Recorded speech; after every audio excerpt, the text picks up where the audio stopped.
Before starting the video, I would like to say that since this is my first video on this topic, so there will be many diatribes and it's going to be a bit long. So please stay with me till the end.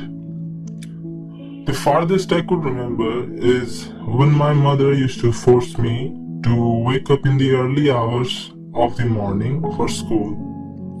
I used to sit on the edge of my bed and used to think what all these endeavors and accomplishments will finally lead to. I was very young, maybe in the second grade, as I can remember, and that morning I had this strange feeling of being trapped. I had never cherished my life. Waking up each day is like torture.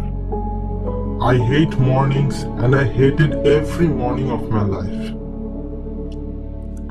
I was lucky enough though to be born in a middle-class family. I have access to all the amenities that are generally available to people. So it's not like my life is entirely in ravages. But still, the idea of existing really suffocates me.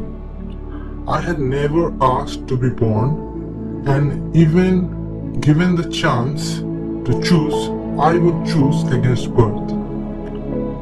Life went on, and all those optimistic promises of childhood has now completely vanished. I was born in India, so let me begin by saying a 3,500-year-old hymn taken from Rig Veda. Now, Rig Veda is a collection of early Sanskrit text. So it's kind of like this. Who knows for certain? Who shall here declare it? Whence was it born? Whence came creation? The gods are later than this world's formation. Who then can know the origin of the world? None knows when arose, or whether he has or has not made it. He who surveys it from the lofty skies, only he knows. Or perhaps he knows not. This is one of the most sophisticated ancient cosmological ideas that came from Asia and particularly from India. Here, there is a tradition of skeptical questioning and unconscious humility before the great cosmic mysteries amidst the routine of daily life. This hymn created a great sense of inquiry in me. India was known as the home of saints, and all my childhood I have been very interested in them. I began to discover them from the age of 15, I guess. And the more I read about them, the more clarity I got about life. Throughout history, the saints have been constantly imploring to be set free from the circle of birth and death. They precisely said they don't want to take birth again. Have you thought why they had such a strange plea? Why does Krishna, the greatest god in Hinduism, in the holy book of Gita, say, whosoever will truly comprehend his teachings will never take birth again and will be free from the circle of life and death? If being born would have been such a remarkable thing or such a holy phenomenon, then why do all these saints have the same wish of not to be born again? So clearly there must be something wrong with giving birth to a new sentient life. This also implies that it's a great tragedy for the one who is born or the one who has been forced into existence. You haven't accomplished something great by being born. Rather, it was your great misfortune that you were born. But look around you, your parents, your relatives, the society in which you live in, they just are like you. They treat birth as something so auspicious and holy and death as something of a catastrophe.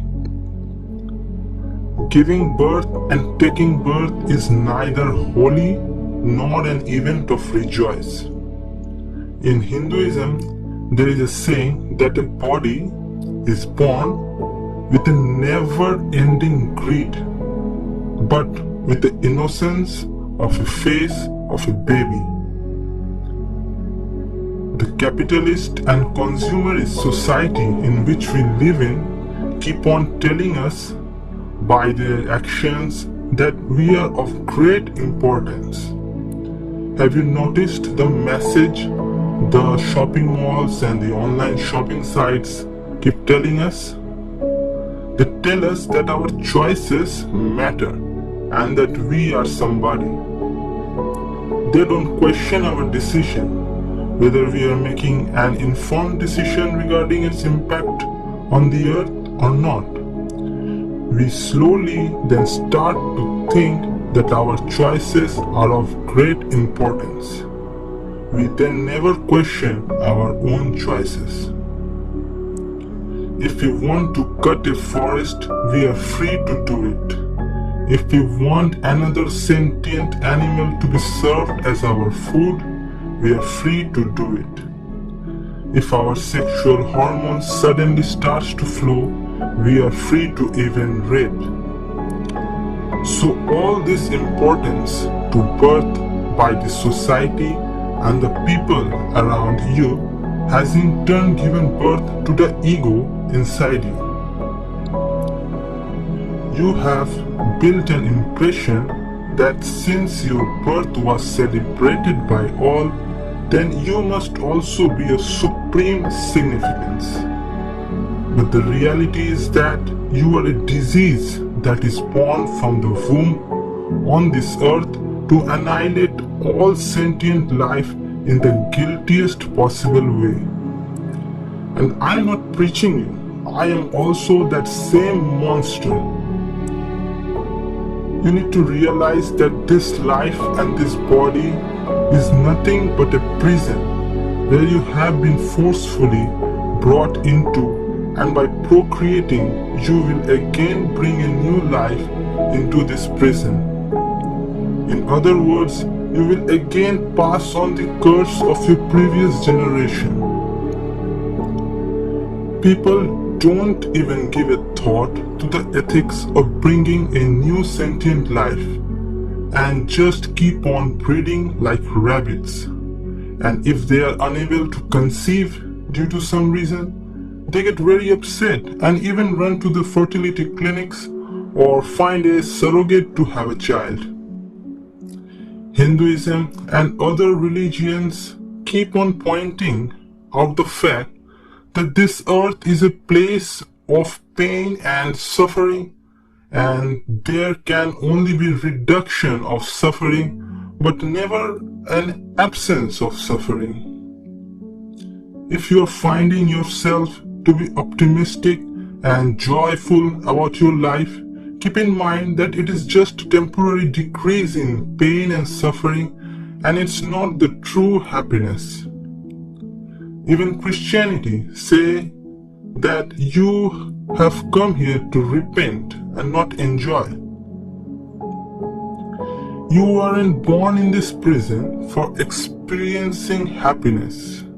The only happiness you can anticipate is by becoming free from this prison and free from the guilt that you aren't accountable for another sentient's life imprisonment.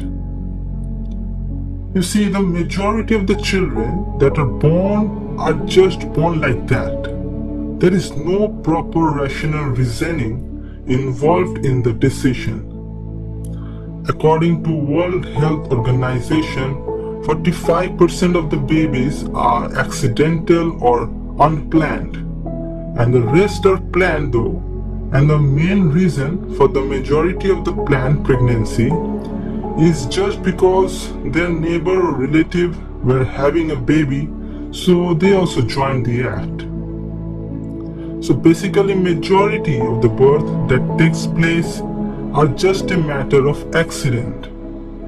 the parents don't have a clue about the logical justification behind the decision of creating a new sentient life.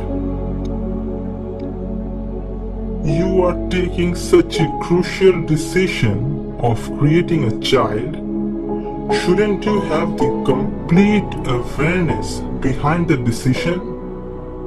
Suddenly one day you wake up and you get an urge to produce a child. Shouldn't you inquire into that feeling? That is, from where that impulse is coming and whether it would be ethical to bring a new life in this meaningless existence. You see, before you even buy a dollar worth item, you examine it and consider everything.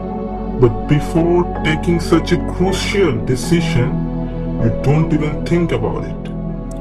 And when some anti-natalist questions your ethics, you give the same obsolete answer your parents used to offer. If you assess yourself to be honest in your action, then it is time to question your tradition and your prejudices. Is it too difficult to realize that something inside us is obscuring our judgment? Something is completely keeping us occupied in a certain way that we can hardly see the truth. What is that thing that is influencing us? It's nature. Yeah, nature is the devil. It has given each sentient life very substantial programming. We may or may not have gathered knowledge throughout our lives, but certainly nature or our natural programming will surely have an impact on us throughout life.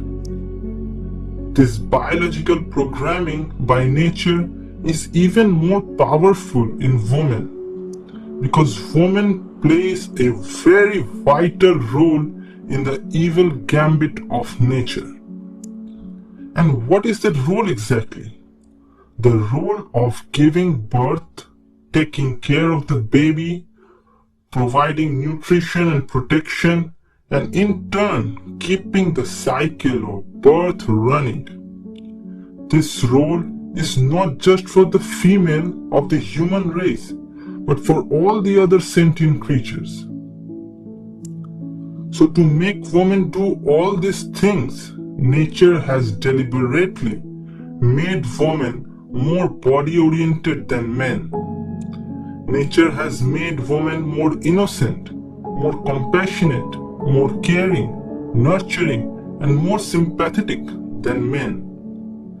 This is done by nature to ensure that women remain occupied in the activities like taking care of the child, producing more children, taking care of their own body, and so that due to her innocence, she will not challenge the evil ploy of nature, and in turn force her to always be attracted to all the body-oriented activities.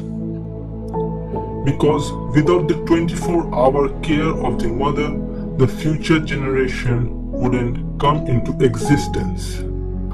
If woman would use these qualities that she has and her complete energy into other aspects of life like sports, science, inventions, politics, literature, etc., then certainly we would notice a lot more contribution from women throughout history, or even more than men.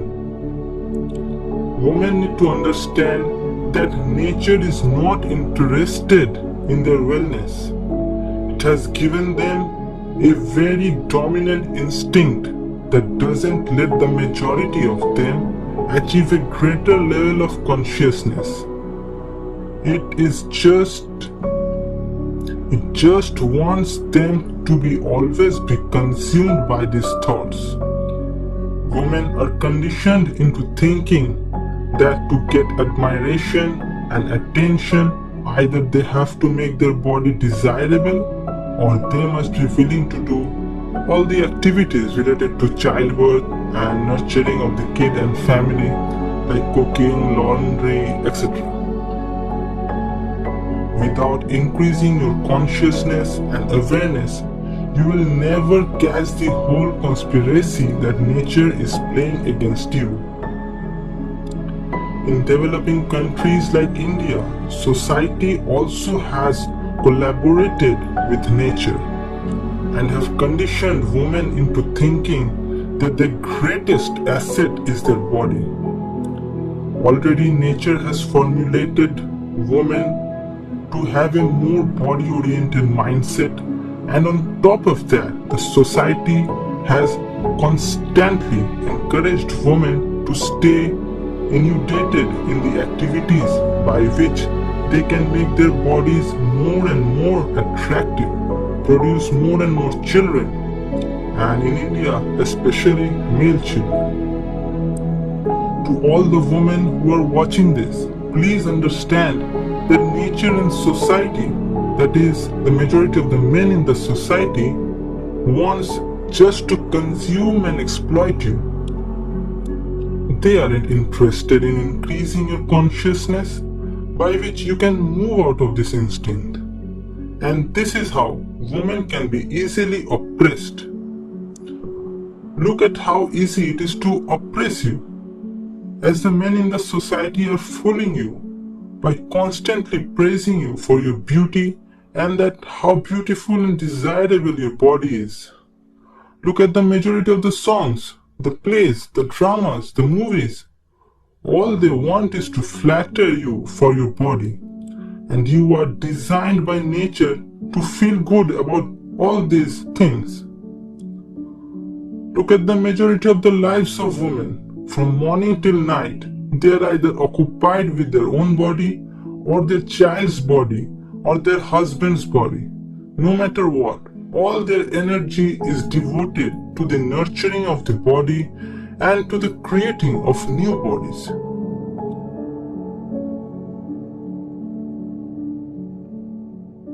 In all, it's a total body-oriented life. So, nature and society don't want to give you time to think about all these ploys and unfair things that are done to you. Are you born just to become a baby-making machine? Why do you have to endure so much pain every month? Why do you have to endure so much pain during giving birth? All this just to produce another life who, if born a girl, would have to endure the same agony just like you. So nature doesn't want you to question all these things. In Hinduism, it is said that a man's main aim in life is mukti or liberation. Isn't that also the aim of women? Isn't it the duty of the men to help women understand this injustice that has been done to women for generation after generation? Be it your wife, your lover, your sister, isn't this the ultimate purpose of loving a woman? That is to help her heighten her consciousness and attain mukti or freedom from all this. Isn't this also the true goal of feminism? That is to be free from the body-oriented life.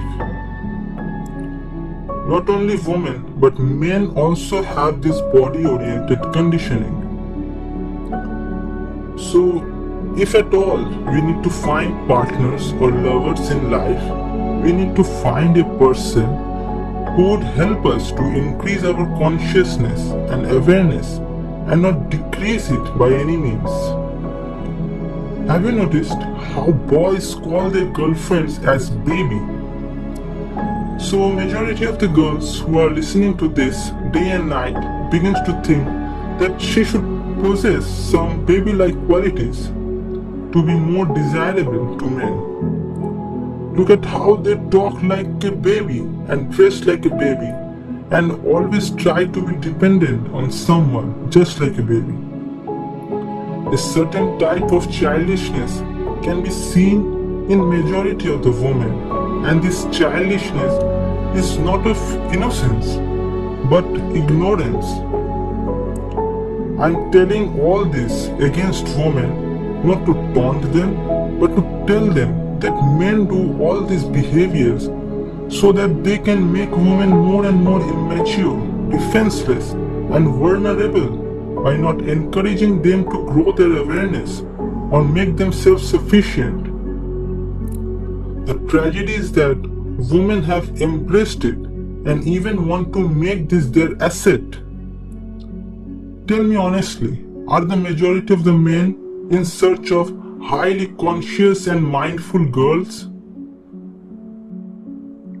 Women aren't understanding that men are waiting to find someone who is completely body-oriented and who have an immature mind so that it will be easier to exploit for him. If women become too aware of the games of society and nature that are played on her, then it would be very problematic for men and nature to fulfill their selfish, lustful desires of exploiting her.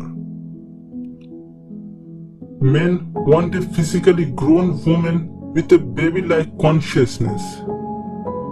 Becoming a physically grown person and behaving like a baby and encouraging it by tagging it as cute is not only wrong but a very ugly face of society. It really astonishes me when I see boys and girls of 13 to 17 years old on the internet and also in my society who have no curiosity in education, who does not even know how to converse with people, who lack basic skills and understanding, who don't have any clue of the teachings of any prominent thinkers, but they know one thing for sure, and that is love. I wonder how they know nothing properly, but they are expert in loving each other, as if love requires no qualification. I sometimes feel that with so many loving people around me who knows nothing but only love, so why hasn't my community become a heaven by now? All their knowledge on love comes from movies and media, and what they're experiencing is that same ploy of nature that either gives them security or sex. Nothing else matters, just like an animal. True love can only exist between two conscious and aware individuals who are in constant endeavor to expand each other's awareness until they are free from these animalistic instincts. To help each other selflessly to attain mukti or freedom from oneself is the true goal of love. Is it so complicated to understand that this earth is now not capable of supporting even a single human being? We are now at 7.8 billion and may rise to 16 billion by 2100. Do you want your child to be happy or not? Just like Boethius has pointed out in the book, The Consolation of Philosophy, that how little of our lives is in our hands. The ubiquity and fickleness of fortune can lead us to anywhere. So 99% of chance are that your child will be a wage slave, and in our consumerist and capitalist society, the only happiness that comes in life is by consuming more and more. So your child will just consume and keep consuming till it dies. It is not your intimate matter to decide on, because your decision of bringing a new life will affect us all. The child you will bring will have a tremendous impact on this earth. Acres and acres of forest will be cut down to feed the next generation, which will inevitably kill thousands and thousands of wild animals.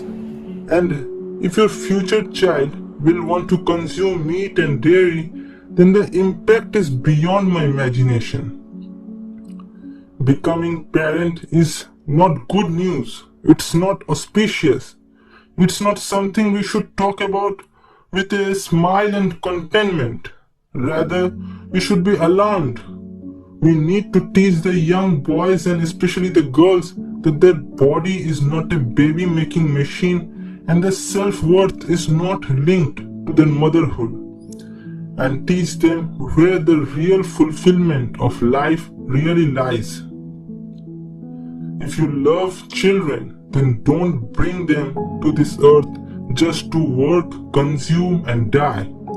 It is completely unnecessary. First of all, the child is born without its consent, and instead of apologizing, you will burden the child with your own unfulfilled expectations and your stupid indoctrinations. It's a very selfish act. Let's stop seeing childbirth as a woman's main choice and purpose. Let's advocate for the importance of better birth control and education. Let us focus on making the world a better place for children to live in that are here already. Let us focus more on climate change, mental health services, and thousands of kids that are waiting for adoption. Why is there a need to bring someone in this cruel world full of cynical, self-righteous and opportunistic people? How come people still want to live despite the cruelty of this world? I would rather not exist. I would rather be disregarded. I would rather not have encountered anyone in this world. I would rather be nothing. I think life is only gracious and forgiving to those who are lucky enough to be in a place where they don't have to complain about being alive. Sometimes I just want to die, but the thought of feeling pain scares me. But now I feel like I am stuck in a loop of deliquescence and existential crisis. So why then I'm still alive despite my strong affirmation of not wanting to be alive? I wish I had never been born, not because life is not fun or I can't enjoy life, but I can't bear this burden of my existence. We humans are evolved to be too conscious to realize that every day around us millions and millions of animals are murdered, mutilated and tortured for our sensory pleasures, and thousands of people are forced into wage slavery until their end of lives. How can a person with consciousness stay happy with all this suffering around him? Just like Peter Zapfe says, we are excessively conscious, and this excess leads to death. I was thrown here, nothing I could do but merely not to die. Although this life I have experienced many good things, friendship, love, adventure, but I can't find any meaning in what I've been doing in life. I eat merely not to die. I sleep and wake up merely to survive. From morning to night, from day to day, from week to week, from month to month, from year to year, I just endure myself. Nothing I can do other than this.